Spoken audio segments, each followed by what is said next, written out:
مفتی طارق مسعود کے بیانات کے لیے مفتی صاحب کے آفیشیل چینل مفتی طارق مسعود سپیچز کو سبسکرائب کریں۔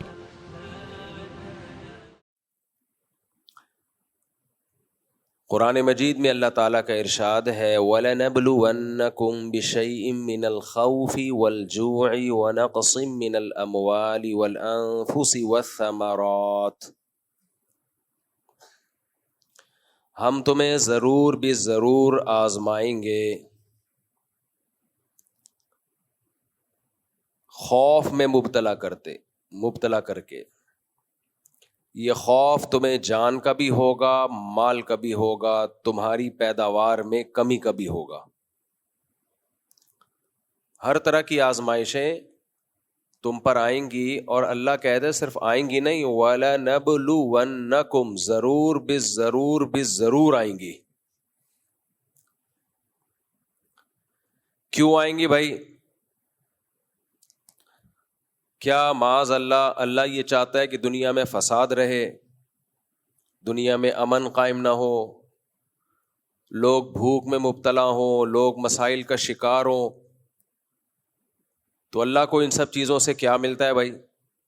انسانوں کو پریشانیوں میں ڈال کے اللہ کو کیا فائدہ ہو رہا ہے؟ کیا والدین چاہتے ہیں کہ ان کی اولاد پریشانیوں میں رہے؟ لیکن حدیث میں تو آتا ہے بھائی اللہ کو اپنی مخلوق سے محبت ماں سے 70 گنا زیادہ ہے، تو پھر اللہ تعالیٰ کیوں انسان کو پریشانیوں میں بھی ڈالتے ہیں؟ وَلَنَبْلُوَنَّكُمْ بِشَيْءٍ مِّنَ الْخَوْفِ وَالْجُوعِ، خوف میں ڈالیں گے، بھوک میں ڈالیں گے، وَنَقْصٍ مِّنَ الْأَمْوَالِ، مال کا نقصان بھی ہوگا، وَالْأَنفُسِ، جانوں کا نقصان بھی ہوگا، والثمرات، پیداوار کا نقصان بھی ہوگا۔ سارے ہی نقصانات اللہ نے ذکر کر دیے۔ تو اتنے سارے نقصانات میں ڈالنے سے اللہ چاہتے کیا ہیں؟ اللہ بتاتے ہیں، میں بتاتا ہوں کیا چاہتا ہوں میں نے دنیا کو دارالامتحان بنایا ہے۔ دنیا عیش کی جگہ نہیں ہے، مزے کی جگہ نہیں ہے۔ یہاں مزے ملیں گے تمہیں، لیکن یہ جگہ مزوں کی نہیں ہے۔ یہاں پیٹ بھرے گا تمہارا، لیکن یہ جگہ پیٹ بھرنے کی نہیں ہے۔ یہاں دولت ملے گی تمہیں، لیکن یہ جگہ دولت کمانے کی نہیں ہے۔ یہاں تمہیں صحت ملے گی، لیکن یہ جگہ صحت کمانے کی نہیں ہے۔ یہاں تم شادیاں کرو گے، لیکن یہ جگہ شادیاں کرنے کی نہیں ہے۔ یہاں تم لائف کو انجوائے بھی کرو گے، لیکن یہ انجوائمنٹ کی جگہ نہیں ہے۔ پھر کس کی جگہ ہے اللہ؟ یہ تو نے بنائی کیوں ہے؟ کافر کہتا ہے ایسا ہی بنا دی اللہ نے، کوئی وجہ نہیں ہے۔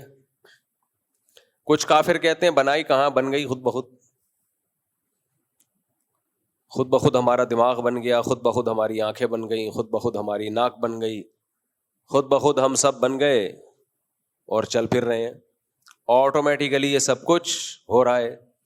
ہو نہیں سکتا بھائی، آٹومیٹک مشین بھی بنائی جاتی ہے، بنتی نہیں ہے۔ مینول سے زیادہ تو آٹومیٹک مشکل ہے۔ پہلے مینول مشینیں ایجاد ہوئی ہیں، آٹومیٹک بعد میں، ان پہ زیادہ محنت ہوئی ہے۔ تو آٹو پہ بھی سیٹ ہونے میں ٹائم لگتا ہے۔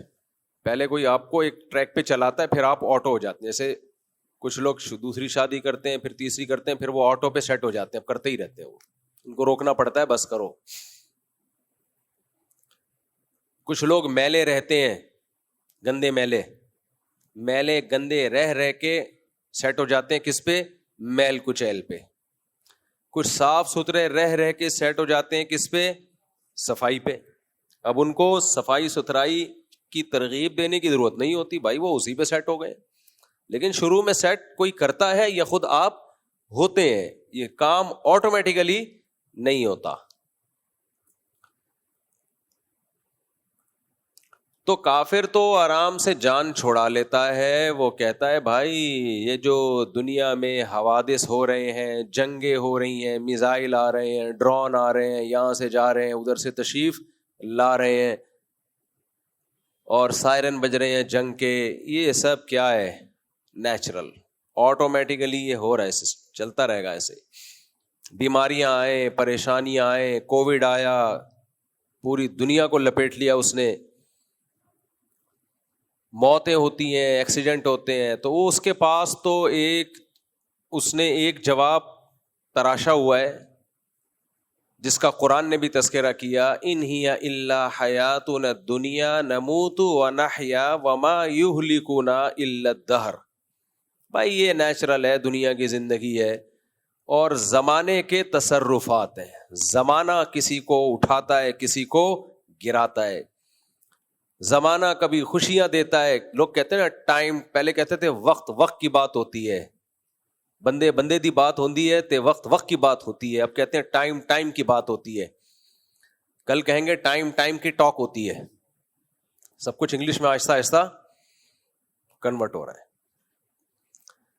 امام حضرات نے دعا بھی انگلش میں مانگنا شروع کر دی اب تو, اے اللہ ہماری تمام پرابلمز کو حل فرما دے. تو میں نے کہا امام صاحب کو چاہیے تھا جب اتنی انگلش ہے تو حل کو سولو کہہ دیتے, اے اللہ ہماری تمام پرابلمز کو سولو فرما دے. اور اے اللہ کہنے کی کیا ضرورت ہے؟ او اللہ بولو, او اللہ. آہستہ آہستہ ہم کدھر کو کھسک رہے ہیں؟ سب ادھر کو کھسک رہے ہیں, انگلش کی طرف. انگلش ضرور سیکھو, بین الاقوامی زبان ہے, میری اور آپ کی ضرورت ہے, لیکن اپنی زبان سے رشتہ مت توڑو بھائی. ہم بھی کسی چیز میں بیلنس ہے ہی نہیں, یا تو ادھر کو کھسک جاتے ہیں پورا, یا بالکل ہی دیسی ہو جاتے ہیں. خیر, تو کافر کے پاس تو جواب آسان ہے. کافر جو کافر کا بچہ ہم کہتے ہیں نا جس کو, اس کے پاس جواب کیا ہے؟ آسان ہے. اس کے پاس جواب آسان ہے بھائی, یہ تو خود بخود ہو رہا ہے, آٹومیٹیکلی ہو رہا ہے. کبھی بزنس اوپر جائے گا, کبھی بزنس نیچے جائے گا, اس میں اللہ کہاں ہے؟ وما یہلکنا الا الدہر. دہر ٹائم کو کہتے ہیں, زمانے کو کہتے ہیں, جس کو ہندی میں زمانہ کہتے ہیں. رمضان کو ہندی میں رمضان بولتے ہیں. رمضان میں مسلمان روزے رکھتے ہیں, یہ رمضان میں روزے رکھیں گے. بہرحال زبان کی بات ہوتی ہے, ٹائم کی بات ہوتی ہے. تو وما یہلکنا الا الدہر, کافر کہتا تھا ہمیں زمانہ ہلاک کرتا ہے, زمانہ ہمیں نوازتا ہے. نبی صلی اللہ علیہ وسلم نے فرمایا لا تسبوا الدہر, زمانے کو برا مت کہو. اس لیے کہ زمانہ کچھ نہیں کرتا, اصل میں کرتا کون ہے؟ اللہ کرتا ہے. یہاں مقصد یہ ہے کہ زمانے کی طرف یقینی نسبت, حقیقی نسبت نہ کرو. مجازن تو نسبت ہو جاتی ہے, کہ حقیقت میں کون کر رہا ہے بھائی؟ اللہ. کافر کو دھوکہ اس سے ہوتا ہے کہ اللہ جب کوئی کام کرتا ہے تو اس کے لیے سبب اختیار کرتا ہے. جو سبب اللہ نے پیدا کی ہے نا, انہی اسباب, تو اس کی توجہ اسباب کی طرف چلی جاتی ہے, اللہ کی طرف نہیں جاتی. اب دیکھو, دو دکانیں ہم نے دیکھی ہیں اس طرح بہت, دو دکانیں, دونوں لسی کی دکانیں ہیں, ذائقہ سیم. ایک کی دکان ایسی چل رہی ہے کہ روکنے سے رک نہیں رہی, وہ کسٹمر کو بھگا رہا ہے, یہ میں نے خود اپنی آنکھوں سے دیکھا ہے. اور دوسرا بیٹھ کے مکھیاں مار رہا ہے. وہ کہہ رہا ہے کوئی نہ پیے, کم از کم مکھی تو نہ پیے نا. لوگ نہ پیے کوئی بات نہیں ہے, لیکن یہ دکان میں نے مکھیوں کے لیے نہیں کھولی. اب کافر بولے گا بھائی اصل میں ہوتا یہ ہے کہ جب کوئی بندہ آ رہا ہوتا ہے تو اس کی دکان پہ رش دیکھ کے ادھر چلا جاتا ہے, اس کی دکان پہ رش نہیں ہے. بھائی ٹھیک ہے, لیکن یہ سبب اللہ نے اس کے لیے پیدا کر دیا, اس کے لیے پیدا نہیں کیا.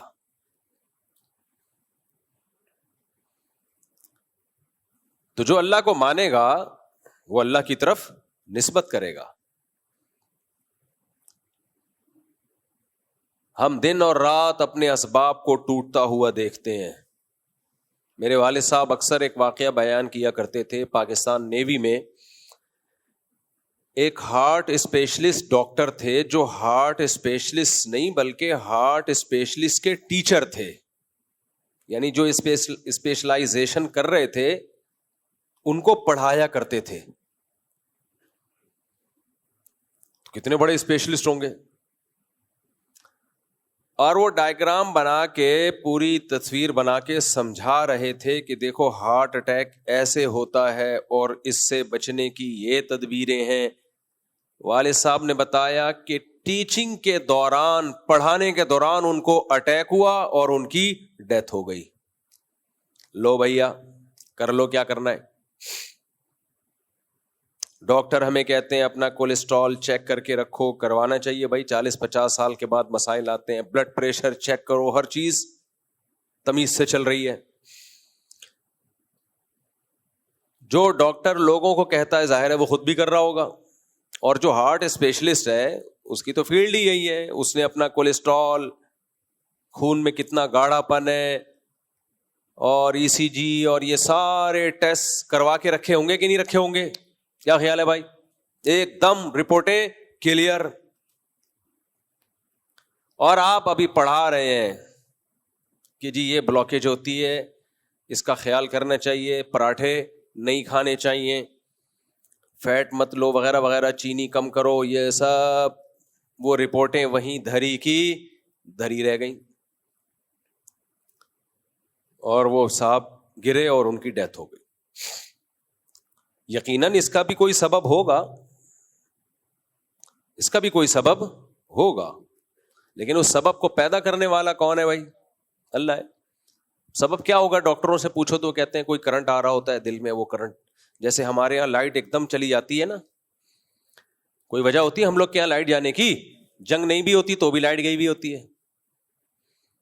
جنگ نہیں بھی ہوتی تو بھی بتیاں بجھی بھی ہوتی ہیں. تو ہمیں تو انڈیا سے ویسے بھی کوئی اس لیے مسئلہ نہیں ہے کہ یہ مسئلے تو ہم پہلے سے دیکھ رہے ہیں. اب ڈرون گر رہے ہیں، اللہ ہدایت دے مودی کو. تو لیکن اللہ سے جنگ کی تمنا نہیں کرنی چاہیے. لیکن کراچی نے اتنے دھماکے پہلے دیکھے ہیں، اتنے دھماکے دیکھے ہیں نا کراچی نے، تو ہمارا امیون سسٹم کافی اسٹرانگ ہوا ہے. تو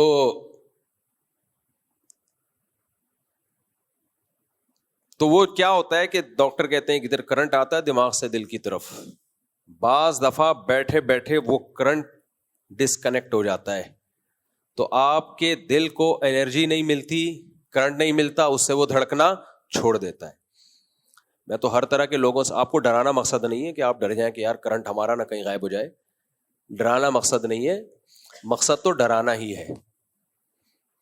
جب تک ڈرو گے نہیں، اللہ کو مانو گے کیسے؟ اللہ کی مان کے کیسے چلو گے؟ یہ اتنا زیادہ دنیا سے دل لگا کے جو ہم بیٹھ گئے ہیں نا، ہر شخص نے یہ فرض کر لیا کہ میں 100 سال جیوں گا، مجھے کچھ بھی نہیں ہوگا، میں تو جوان ہوں، میری رپورٹیں کلیئر ہیں، میں نہیں مروں گا. احمقوں کی اس جنت سے فوراً سے پہلے نکل آؤ. احمقوں کی جنت پتہ ہے کسے کہتے ہیں؟ سارے جہنم کے اسبابوں اور بندہ سمجھ رہا ہو کہ میں بیٹھا ہوا کہاں ہوں؟ جنت میں. اس کو کہتے ہیں احمقوں کی جنت. تو مقصد آپ کو ڈرانا ہی ہے کہ کسی بھی وقت مر سکتے ہو. ایک بم تو وہ وہاں سے آنے کا خطرہ ہے، لیکن ایک بم ہماری باڈی میں بم لگے ہوئے ہیں، گرنیڈ فٹ ہوئے ہوئے ہیں، کوئی بھی کسی وقت پھٹ سکتا ہے. تو میرے ہر طبقے سے ملنا ہوتا ہے، بڑے بڑے ڈاکٹرز اور ہر فیلڈ کے ڈاکٹروں سے. تو یہ جو ہارٹ اسپیشلسٹ ڈاکٹر ہوتے ہیں نا، ان سے میں نے ایک دفعہ پوچھا کہ ہم تو دیکھتے ہیں کچھ لوگوں کو کوئی ہارٹ کا پرابلم نہیں ہوتا پھر بھی مر جاتے ہیں. وہ جیسے آپ نے دیکھا ہوگا کچھ فٹ بالر ہیں، کھیل کے دوران مر گئے. اگر انہیں انجائنا کا کوئی پرابلم ہوتا، بلاکیج ہوتی، تو اتنی تیز بھاگ سکتے؟ وہ سوال ہی پیدا نہیں ہوتا. ڈاکٹر کہتے ہیں نا، جو آدمی جاگنگ کر رہا ہے اور سانس پھول رہا ہے اور سینے میں پین نہیں ہو رہا، اس کا مطلب اس کی جتنی آرٹریز ہیں وہ سب اوپن ہے، وہ بالکل کھلی ہوئی ہے. لیکن ہم دیکھتے ہیں بھاگتے بھاگتے دھڑام سے گرے، انا للہ. تو میں نے ایک ہارٹ اسپیشلسٹ سے پوچھا، میں نے کہا یہ کیا کہانی؟ بعض دیکھا ہم نے ساری رپورٹیں کلیئر ہیں بیٹھے بیٹھے نکل لیے. تو ڈاکٹر کہتے ہیں بھائی وہ کرنٹ آ رہا تھا, وہ کسی وجہ سے فیوز اڑ گیا یا کیا ہو گیا. جیسے موٹر چلتے چلتے اچانک بند, پتا چلا جی وہ فیوز اڑ گیا ہے. فیوز بھی بہت لوگوں کا اڑتا رہتا ہے. تو کافر کہے گا بھائی دیکھو وہ تو ایک نیچرل ہے, وہاں سے کرنٹ آتا ہے اور اچانک ڈسکنیکٹ ہو جاتا ہے تو مرنا ہے. بھائی بات یہ ہے کہ اللہ نے جو اللہ دل کو اتنا مضبوط بنا سکتا ہے کہ 100 سال دھڑکتا رہے, وہ اللہ جس نے بچے کی پیدائش سے لے کے 60 سال 50 سال تک اس کرنٹ کو ڈسکنیکٹ نہیں ہونے دیا, وہ ایسا سسٹم بنا سکتا تھا نا کہ موت تک ڈسکنیکٹ نہ ہوتا. اس نے اس میں ایک سقم کیوں رکھا ہے, ایک فالٹ کیوں رکھا ہے, کبھی کبھار وہ ڈسکنیکٹ بھی ہوتا ہے. وہ فالٹ اس نے اس لیے رکھا ہے بتانے کے لیے کہ میں نے تمہیں لوہے کا نہیں بنایا, میں نے تمہیں ایسا بنایا ہے کہ کوئی بھی کسی بھی ٹائم پہ مر سکتا ہے. اے اللہ, جاپانی جب مشین بناتے ہیں تو وارنٹی دیتے ہیں 20 سال کی, 30 سال کی, 100 سال کی, 500 سال کی وارنٹیاں بھی ہیں. اور تو احسن الخالقین ہے, فتبارک اللہ احسن الخالقین, تو سب سے اچھا بنانے والا ہے, اور تو 1 منٹ کی بھی وارنٹی نہیں دے رہا ہے. بھائی 1 سیکنڈ کی بھی اللہ گارنٹی نہیں دے رہا کسی کو کہ تو بچے گا, عصر تک بچے گا یا ظہر تک بچے گا یا کل تک بچے گا یا 50 سال تک بچے گا. کسی ایک کی بھی کوئی گارنٹی ہے نہیں ہے. تو کیا مطلب, ایک طرف اللہ کہہ رہے ہیں تبارک اللہ احسن الخالقین, سب سے بہتر بنانے والا کون ہے, میں ہوں. جاپان جب کوئی مشین بناتا ہے, روبوٹ بناتا ہے, ہو سکتا ہے ایسے روبوٹ بھی ہوں جن کی 100 سال کی گارنٹیاں ہوں. جاپان کا سائنسدان کوئی روبوٹ بناتا ہے تو 100 سال کی گارنٹی لے رہا ہے, اور اللہ انسان کو بنا رہا ہے 1 سیکنڈ کی بھی گارنٹی بولو نہیں. تو سمجھ میں نہیں آتا ہے. اللہ تو ایک طرف تو کہتا ہے میں زیادہ بہتر بنانے والا ہوں, تو نے ایسی مشین بنائی 1 منٹ کی گارنٹی نہیں, بیٹھے بیٹھے مر جائے بندہ. تو اس کا جواب اللہ دیتا ہے کہ اگر میں تمہیں گارنٹی دے دوں کہ تم 100 سال جیو گے تو تم پھر انسان کے بچے بن کے زندگی نہیں گزارو گے, پھر تم انسان کے بچے نہیں بنو گے. پھر تم بولو گے جس 99 سال کے بعد ہم توبہ کریں گے, پھر تم بولو گے اچھا بھی 100 سال تو اللہ نے گارنٹی دی ہوئی ہے, تو ٹھیک ہے 99 سال, بلکہ 99 بھی نہیں, جب 99 سال 11 مہینے 30 دن کے ہو جائیں گے, 31واں دن جو دسمبر کا 1 دن رہ جائے گا, اس کے بھی 24 گھنٹوں میں 23 گھنٹے 59 منٹ 59 سیکنڈ کے بعد توبہ کریں گے ہم. کیا خیال ہے بھائی؟ ابھی مجھے اور آپ کو بتا دیا جائے ہم نے 100 سال زندہ رہنا ہے, تو ایک دم سے ہمارا لائف اسٹائل چینج, یار 100 سال تو پھر دیکھیں گے یار, آخر میں سوچیں گے کیا کرنا ہے, ابھی تو عیش کرو, عیاشی کرو. ہمارے ایک دوست تھے, کلاس فیلو تھے, کلاس فیلو تو نہیں بس دوست تھے, تو انہوں نے 20-22 سال میں داڑھی واڑی رکھ لی ماشاء اللہ. تو ایک بندے نے ان کو بلا کے میرے سامنے بولا یار ابھی تمہاری جینے کی عمر ہے, تم لونڈے لپاڑے ہو, تم لڑکے ہو, ابھی سے تم نے کیا داڑھی واڑی رکھ لی, ٹوپی پہن لی, ابھی عیاشی کرو, دنیا میں گھومو پھرو, یہ تو آخری عمر کے کام ہیں, آخری عمر کے دھندے ہیں یہ. جب تھوڑے ایجڈ ہو جاؤ گے اس وقت یہ چیزیں اچھی لگتی ہیں, ابھی کیا کرو عیش. لوگ کہہ رہے ہوتے ہیں بیٹا ابھی تمہاری عمر ان چیزوں کی, کہتے ہیں نا بیٹا ابھی تمہاری عمر صوفی بننے کی نہیں ہے, یہ جب دادا نانا بن جاؤ گے تو کرنا. اور دادا نانا تو کم وقت بنتا کہاں ہے, شادی 40 سال میں کرے گا تو نانا دادا کدھر بنے گا. وہ دادے نانے ونس اپون اے ٹائم ہوا کرتے تھے, جب ٹائم پہ شادیاں ہوتی تھی, جوانی میں دادا بنتا تھا, محلے کا دادا ہو جاتا تھا تھوڑے دنوں میں. ابھی تو دادا مارکیٹ سے ویسے بھی شارٹ ہیں اور ویسے بھی شارٹ ہو رہے ہیں. ویسے شارٹ کا مطلب یہ کہ بننے سے پہلے فوت ہو جاتے ہیں, اور ویسے شارٹ کا مطلب دوسرا والا ویسے جو میں نے بولا اس کا مطلب جو بنتے ہیں ان کی صحتیں اس قابل ہے ہی نہیں کہ وہ زندہ رہیں, بس ان کو پوتے کی اطلاع ملتی ہے اور وہ دنیا سے چلے جاتے ہیں، کیونکہ صحتیں ایسی ہو گئی ہیں، پراٹھے پھوڑ پھوڑ کے اور بریانیاں اور وغیرہ وغیرہ پھوڑ پھوڑ کے. خیر، تو اللہ تعالی انسان کی باڈی کی گارنٹی نہیں لیتے.